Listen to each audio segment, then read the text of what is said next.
Halo, baik. Di sini saya akan menjelaskan tentang proyek UAS yang telah saya buat. Di sini saya mengambil judul prediksi tingkat ketersediaan stok sembako menggunakan algoritma FP-Growth dalam meningkatkan penjualan. Langsung saja.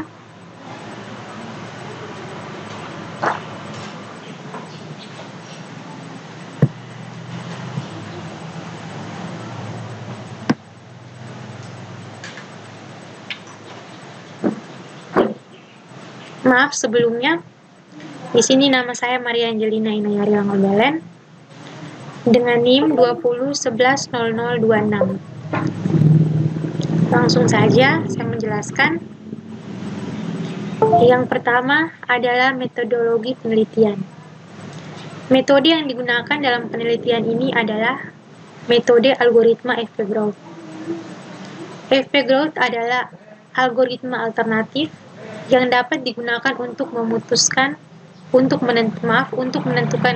item set yang paling sering muncul dalam satu set data.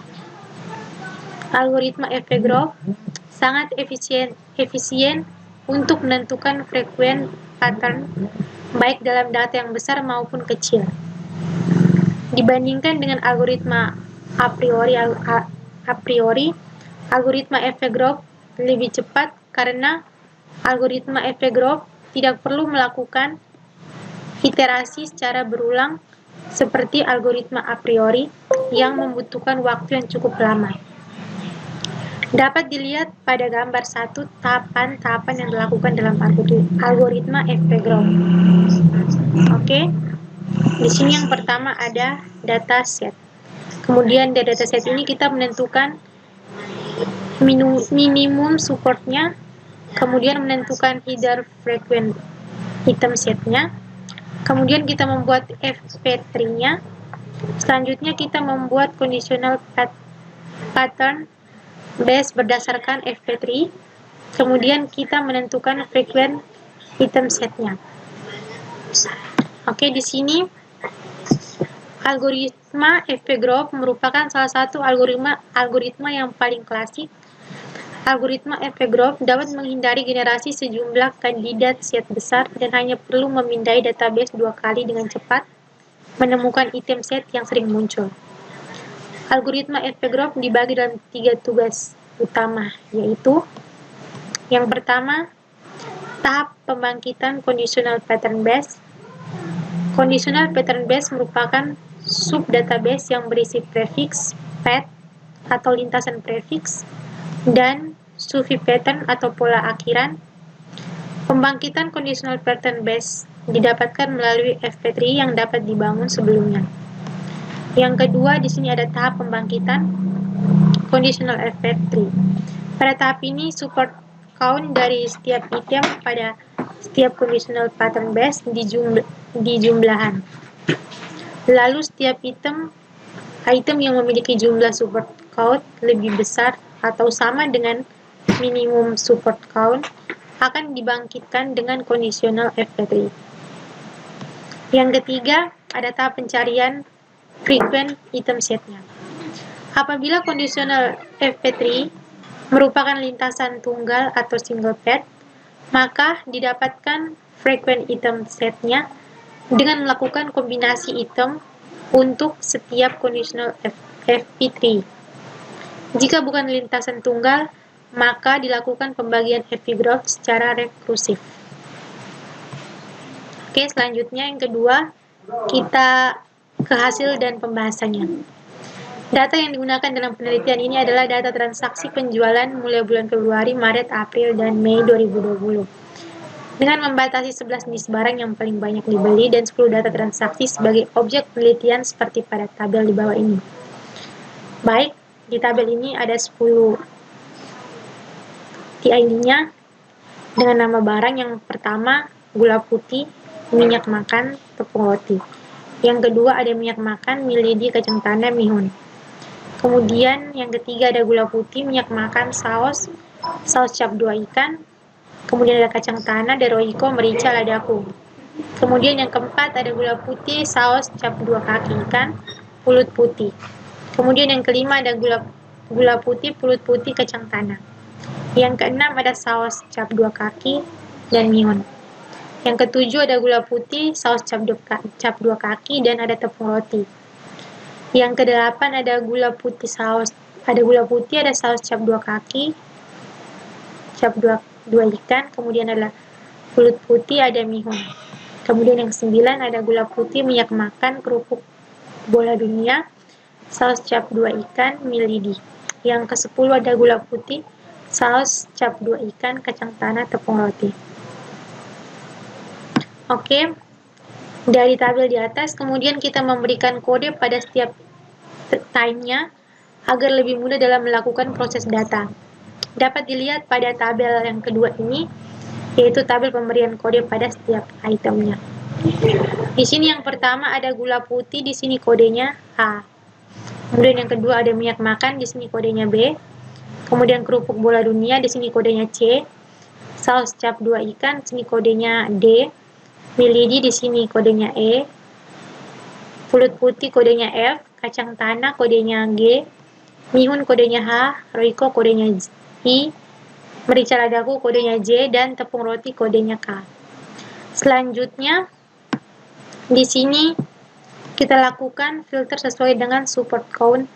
Ada 3 item yang hilang, yaitu C, I, dan J, karena jumlahnya hanya 1 transaksi, tidak memenuhi minimal support count-nya. Kemudian tahap selanjutnya adalah memindai tabel berdasarkan frekuensi tertinggi, dilihat pada tabel 3, yaitu pemindahan tabel berdasarkan frekuensi tertinggi. Di sini yang pertama ada A, B, dan K, kemudian yang kedua ada B, G, H, dan E. Yang ketiga ada A, D, B, G, dan H. Kemudian ada yang keempat ada A, D, F. Kemudian yang kelima ada A, G, dan F. Yang keenam ada D dan H. Yang ketujuh ada A, D, dan K. Yang kedelapan ada A, D, H, F. Yang kesembilan ada A, D, B, E. Yang ke-10 ada A, D, G, dan K. Selanjutnya, pembentukan FP3-nya. Pembentukan FP3 dilakukan berdasarkan data transaksi penjualan sembako pada toko UD Smart Alibis yang terdapat pada tabel ketiga. Oke, di sini ini nulnya. Di sini A ada 8, dia dominan lebih banyak, kemudian D-nya ada 1, B-nya juga cuma 1, di sini juga B-nya 1, di sini B-nya ada 6, di sini G-nya cuma 1, H-nya cuma 1, G-nya juga cuma 1, ini dari jaringan dari sini. Oke, kemudian di sini K-nya 1, G-nya cuma 1, F-nya 1, di sini B-nya juga 1, K1, H1, F1, di sini juga K-nya 1, G-nya 1, E1, F1, dan ada H1. Kemudian selanjutnya proses algoritma frequent pattern growth atau FP-growth-nya. Setelah pembentukan FP3 telah selesai dibuat, maka langkah selanjutnya akan diterapkan proses algoritma FP-growth untuk mencari frequent intent time set yang signifikan. Langkah-langkah utama dalam proses algoritma FP-growth. Yang pertama ada tahap conditional pattern base. Conditional pattern base merupakan sub-database yang berisi prefix path atau lintasan awal dan suffix pattern atau bola akhiran untuk menentukan frequent time set. Pembangkitan ini dapat melalui hasil dari FP3 sebelumnya. Dapat dilihat pada tabel di bawah ini. Time yang pertama time E, di sini conditional pattern base-nya ada ADB-nya sama dengan 1, kemudian ada BG dan H-nya sama dengan 1. Kemudian K di sini A dan B-nya cuma 1, kemudian ADG-nya juga 1, AD-nya juga 1, kemudian F-nya di sini AD-nya 1, ADH-nya juga 1, AG 1. Kemudian H di sini ADBG-nya 1, AD-nya 1, D1, BG 1. Di sini time yang G, AD-nya 1, ADB-nya 1, A-nya 1, B-nya 1. Kemudian time yang B hanya 1, AD-nya 2. Kemudian time yang D hanya 6. Kemudian time yang A di sini kosong. Selanjutnya yaitu tahap membangkitkan conditional FP3. Pada tahap ini support count dari setiap conditional pattern base dijumlahkan. Lalu setiap time yang memiliki jumlah support count 2 akum dibangkitkan dengan conditional FP3. Hasil pencarian conditional FP3 dapat dilihat pada tabel kelima.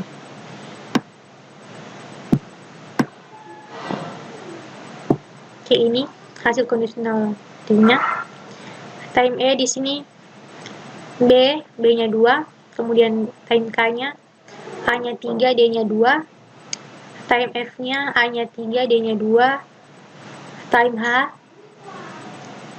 A-nya 2, D-nya 3, kemudian di sini ada B-nya 2 dan G-nya juga 2. Yang G di sini ada A3, D2, D di sini ada A3 dan D2.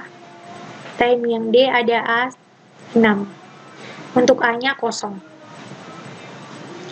Oke, selanjutnya tahap pencarian frequent time set. Conditional FP3 merupakan lintasan tunggal atau single part, maka didapatkan frequent time set dengan melakukan kombinasi time untuk setiap conditional FP3. Jika bukan lintasan tunggal, maka dilakukan pembangkitan FP growth secara rekursif atau proses memanggil dirinya sendiri. Hasil pencarian frequency times dapat dilihat pada tabel ke-6. Ini hasilnya. Kemudian dengan ketentuan minimum support 20% dan minimum confidence-nya 75, maka terdapat 17 rule termasuk dalam transaction rule dapat dilihat pada tabel ini. Oke, dapat dilihat. Jika membeli E, maka akan membeli B. Supportnya seperti ini. Selanjutnya dilakukan implementasi dengan menggunakan aplikasi. Dapat dilihat hasilnya di sini.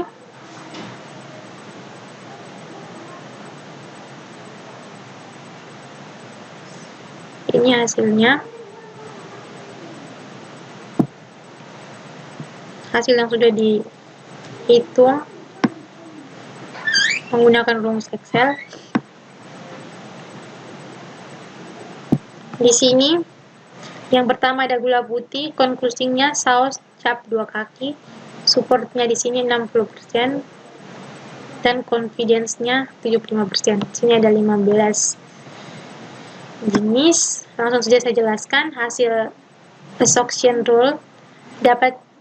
Dataset ini dapat diinterpretasikan. Yang pertama A, rule satunya, jika membeli gula putih maka membeli saus 2 ikan juga dengan tingkat kepercayaan mencapai 75% dan didukung oleh 60% dari data keseluruhan.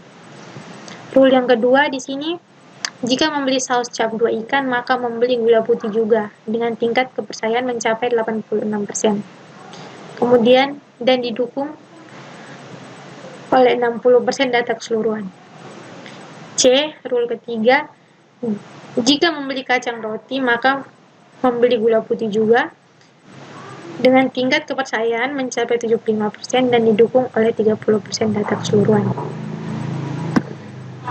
D, rule 4, jika membeli minyak makan, maka membeli gula putih juga. Tingkat kepercayaan mencapai 75% dan didukung oleh 30% dari data keseluruhan. E, rule kelima, jika membeli mihun, maka membeli saus cap 2 ikan juga. Dengan tingkat kepercayaan mencapai 75% dan didukung oleh 30% dari data keseluruhan. F, rule ke-6, jika membeli pulut putih, maka membeli gula putih juga dengan tingkat kepercayaan mencapai 100% dan didukung oleh 30% dari data keseluruhan. G, rule 7, jika membeli tepung roti, maka membeli gula putih juga dan dengan tingkat kepercayaan mencapai 100% dan didukung oleh 20% dari data keseluruhan. Rule ke-8, jika membeli saus cap 2 ikan dan kacang tanah, maka membeli gula putih juga dengan tingkat kepercayaan mencapai 100% dan didukung oleh 20% dari data keseluruhan. Rule ke-9, jika membeli gula putih dan mihun, maka membeli saus cap 2 ikan juga dengan tingkat kepercayaan mencapai 100% dan didukung oleh 20% dari data keseluruhan. Rule yang ke-10, jika membeli saus cap 2 ikan dan minyak makan, maka membeli gula putih juga dengan tingkat kepercayaan mencapai 100% dan didukung oleh 20% dari data keseluruhan.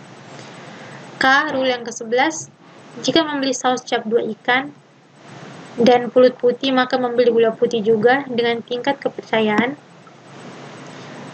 mencapai 100% dan didukung oleh 20% dari data keseluruhan.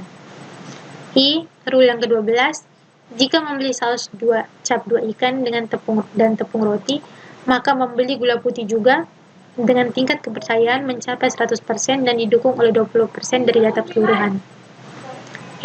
Rule 13, jika membeli kacang tanah dan mihun, maka membeli minyak makan juga dengan tingkat kepercayaan mencapai 100% dan didukung oleh 20% dari data keseluruhan.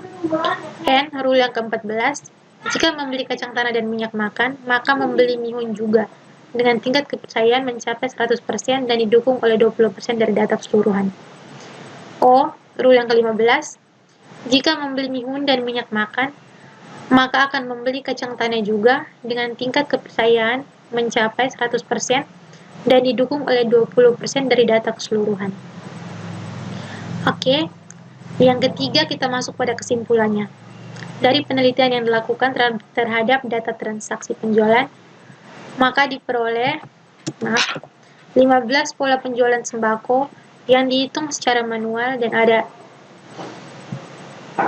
16 pola penjualan sembako yang dihitung menggunakan aplikasi Repi, dan juga MATLAB. Dari pola-pola tersebut dapat direkomendasikan kepada pemilik toko UD Smart Aliwansia terhadap informasi dalam memprediksi tingkat ketersediaan stok dan menyiapkan stok sembako untuk meningkatkan hasil penjualan. Oke, baik, sekian penjelasan dari saya. Mohon maaf jika ada kesalahan. Terima kasih.